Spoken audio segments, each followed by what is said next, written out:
Olá, gente! Estamos aí na nossa campanha de 52 dias de jejum e oração.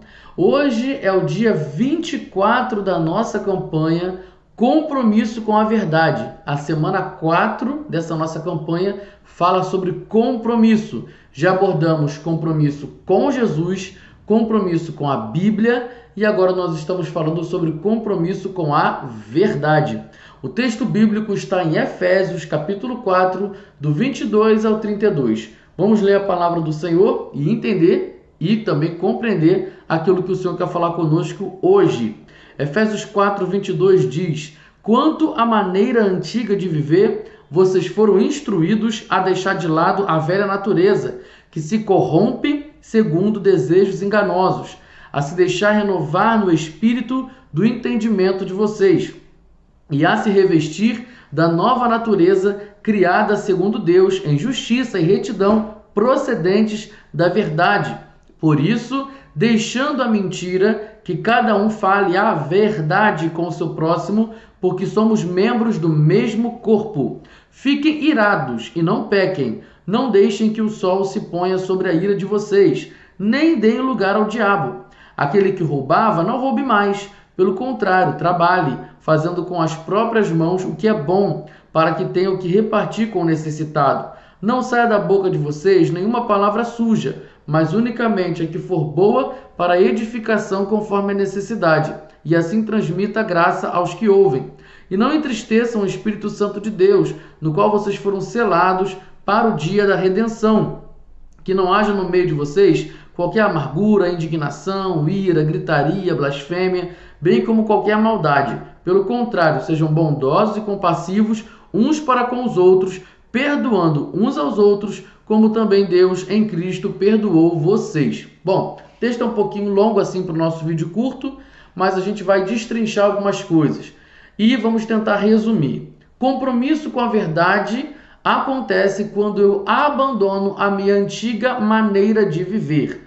Lembrando que essa antiga maneira de viver, ela não está escondida numa caixinha ou não está distante de nós. Essa antiga maneira de viver, ela está bem próximo de nós, porque nós armazenamos em nossa mente todos os nossos antigos comportamentos. E para voltar para esses comportamentos, piscou, já voltou.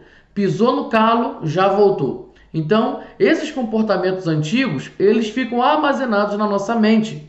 Agora, por que eu preciso renovar o meu espírito, né? Renovar o espírito do entendimento, renovar o meu espírito humano à medida que eu caminho com o Espírito Santo? Por que eu preciso disso? Para aumentar, potencializar a minha nova maneira de viver.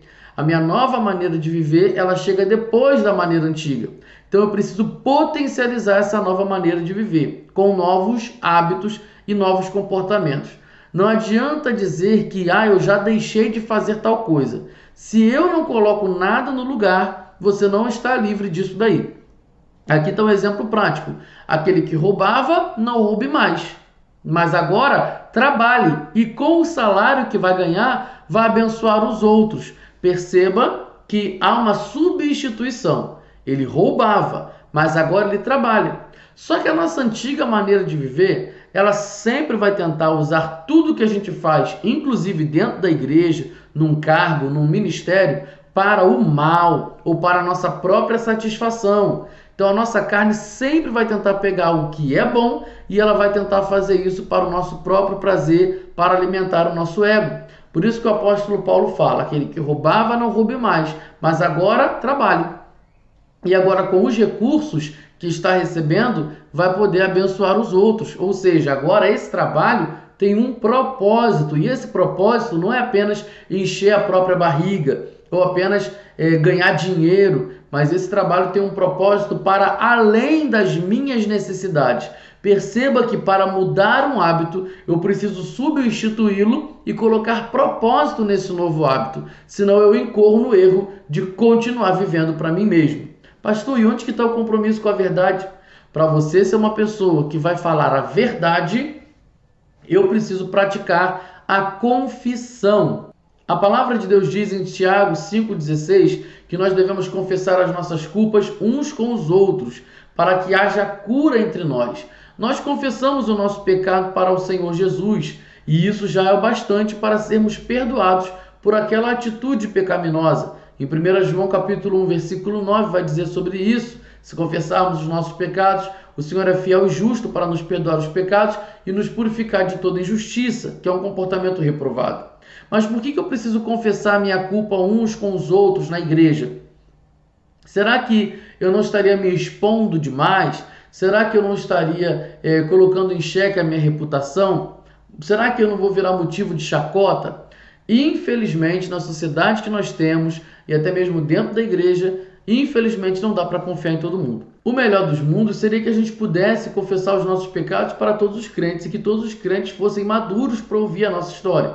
Mas, infelizmente, isso não é algo usual. Nós, infelizmente, convivemos com pessoas que vão usar as nossas histórias para fazer bullying, trabalhar com motivo de chacota, ou até mesmo colocar a nossa reputação em xeque, tá? Então isso é muito perigoso nos dias de hoje. Então, pastor, o que a gente tem que fazer? Procurar crentes maduros. Mas como que a gente procura crentes maduros hoje na igreja? A nossa igreja está trabalhando hoje com as células e também o discipulado 1 a 1. Cada membro da nossa igreja vai estar sendo discipulado por alguém e vai discipular alguém.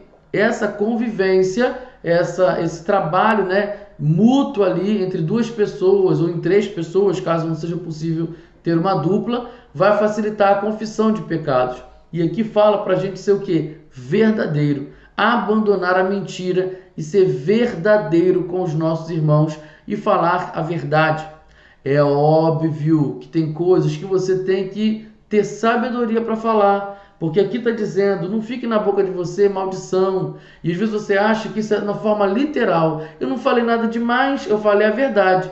Mas se a sua intenção é maldosa, toda a sua palavra é maldosa, inclusive o eu te amo. Se esse eu te amo for de forma maldosa, então esse seu linguajar é maldoso, mesmo que você esteja dizendo uma palavra bonita como eu te amo, uma expressão bonita. Então muito cuidado com as suas intenções, porque aqui está dizendo que nós devemos trazer graça aos que nos ouvem. Então muito cuidado com a sua intenção. Pastor, mas eu estou falando a verdade. Mas com que intenção você está falando a verdade? Até nisso tem que parar para pensar. Pastor, se for assim, então a gente tem que morrer e nascer de novo. O evangelho, parabéns. Esse é o evangelho. Você é uma pessoa que fala a verdade ou você é uma pessoa que fala meias verdades? Você é uma pessoa que anda na verdade ou você é uma pessoa que anda no engano?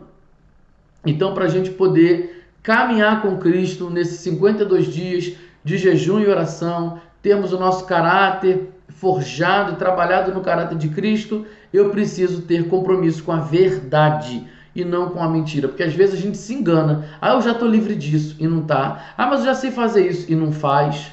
Então, uma igreja santa, uma igreja totalmente entregue a Jesus, precisa ter compromisso com a verdade. Amém? Vamos orar, vamos falar com Deus? Senhor, tem misericórdia de nós, Senhor, porque às vezes é difícil mesmo viver na verdade.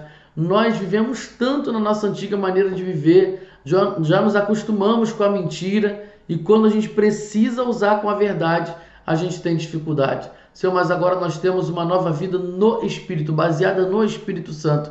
E é nessa vida que nós devemos concentrar a nossa força e também trabalhar em cima disso para criar novos hábitos com um propósito para glorificar o Teu nome. Deus, tem misericórdia de nós e nos ajude nesse processo. Para uns é mais fácil, para outros é mais difícil, mas nós estamos aqui, Senhor, clamando e pedindo a Sua misericórdia sobre nós. Faça da PIB Santa uma igreja comprometida com a verdade, para que o Seu nome seja exaltado através das nossas atitudes. Em nome de Jesus, amém e amém. Deus abençoe sua vida. Até a próxima. Tchau, tchau.